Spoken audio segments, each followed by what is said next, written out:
அடைந்திருந்தும் சொர்க்கத்தை நசீபாக்கி கொள்ளாத மகன்கள் துர்பாக்கிய உடையவர்கள். இன்னைக்கு அத்தாவும் இருக்கிறாங்க, அம்மாவும் இருக்கிறாங்க. ஆனா 2 பேருக்கான குடும்பத்து பிள்ளைகள்கிட்ட சுத்தமா கிடையாது.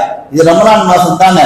பெருநாளுக்கு கூட ஒரு 4 காசு கையில கொடுக்காத பிள்ளைகளும், பெருநாளுக்கு கூட ஒரு நல்ல துணி எடுத்து கொடுக்காத பிள்ளைகளும் இந்த ரமலான்ல இருக்கத்தான் செய்யறாங்க. பெற்றோர்களுடைய மனங்களை குளிரும்படி செய்யக்கூடிய பிள்ளைகள் இல்லாததினால் அந்த பிள்ளைகளை ரசூலுல்லாஹ் துர்பாக்கிய உடையவர்கள் என்று குறிப்பிட்டார்கள். 3வது, முஹம்மத் என்ற பெயரை நீங்கள் கேட்டால் உடனே ஸல்லல்லாஹு அலா முஹம்மத் ஸல்லல்லாஹு அலைஹி வஸல்லம் என்ற ஸலவாத்தை மீது சொல்லுங்கள். என் பெயரை கேட்டு யார் ஸலவாத்து சொல்லவில்லையோ அவர் துர்பாக்கிய மனிதர். 4வதாக பெருமானார் பட்டியலிட்டார்கள், ரமலான் காலத்தில் மட்டும் அமல் செய்த மனிதர் ரமலானுக்கு பின்னால் எந்த அமலும் செய்யவில்லை, அந்த வாசலை அந்த கேட்டை இழுத்து மூடிட்டாருன்னா இவர் துர்பாக்கிய மனிதர் என்றார்கள் நபிகள் நாயகம். இன்றைக்கு அப்படித்தான் இந்த உம்மத்திலே போய் கொண்டிருக்கிறது. ரொம்ப தூரம் நாம போக வேண்டாம். ஒவ்வொரு நாள் இஃப்தாருடைய நேரங்களில் நாம் நோன்பு திறக்கின்ற பொழுது என்ன சொல்லி நோன்பு திறக்கிறோம்? அல்லாஹும்ம லக்க சும்து வபிக ஆமன்து வஅலைக தவக்கல்து வஅலா ரிஸ்கிக அஃப்தர்து. அடுத்த வார்த்தை தான் முக்கியமானது, ஃபதகப்பல் மின்னி, யா அல்லாஹ் என் நோன்பை ஏத்துக்கோ.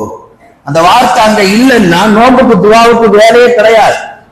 உன்னை கொண்டு ஈமான் கொண்டேன், உன் மீது உன் பொறுப்பை சாட்டுகிறேன், உன் உணவை கொண்டு என் நோன்பை திறக்கிறேன், எல்லாம் ஓகே. ஃபதகப்பல் மின்னி என்ற வார்த்தை அந்த துஆல இடம் பெறாவிட்டால் நாள் முழுக்க பசியாக தாகித்திருந்து எந்த பிரயோஜனமும் கிடையாது. நாம யாருக்காவது பசிச்சிருந்தோம், யாருக்காவது தாகிச்சிருந்தோம்? ரப்பை அடைவதற்கு தானே. அந்த ரப்பை அடைவதற்கு நமக்கு சொல்லித் தரப்பட்ட அழகிய வாக்கியங்கள் தான் ஃபதகப்பல் மின்னி, என்னிடமிருந்து இந்த நோன்பை ஏற்றுக்கோ.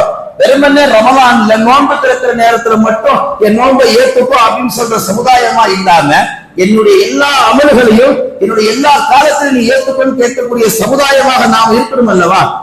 இன்னைக்கு இந்த உம்மத்தை இப்படிப்பட்ட நிலைகள்ல குறைய அமல் செய்யக்கூடியதாக இருக்கிறார்களே. அமலுடைய விஷயத்துல ஃபதகப்பல் மின்னி என்ற கேட்கறத சுத்தமா மறந்துட்டாங்க. ராவெல்லாம் என்று சொல்லுவாங்க, கால் வலிக்க சொல்லுவாங்க, அந்த தொழுகையை நடத்துங்க, இப்படிப்பட்ட தொழுகையை தொழ வைங்க, வேற நேரம் பயான் செய்யுங்க, அப்படியெல்லாம் சிறப்புகள் எடுத்து சொல்லுங்க, எல்லாம் சரிதான். ஆனால் ஃபதகப்பல் மின்னின்றதை ஏன் மறந்துடுறோம்? ஒவ்வொரு நாளும் தொழுகையில ரமலானுக்கு பின்னால் யா அல்லாஹ் நான் அப்படியெல்லாம் அமல் செஞ்சேன், என்னோட அமலை ஏத்துக்கோ யா அல்லாஹ் கேட்கக்கூடிய முன்னின்களை பள்ளிவாசல்கள்ல ரமலானுக்கு பின்னால் பார்க்க முடியவில்லையே. பெருமானார் ஸல்லல்லாஹு அலைஹி வஸல்லம் சொல்லி காமிப்பார்கள், ரமலானில் மட்டும் நாம் அல்லாஹ்வை வணங்கக்கூடியவர்களாக இருந்தால் நாம் எல்லாம் கை செய்தவாதிகள். அல்லாஹ் சொல்ல வருகிறான், நீங்கள் ஒரு பழக்கடைக்கு போறீங்க, அங்க ஒரு பழம் பாக்குறீங்க, உங்களுக்கு தேவையான பழம்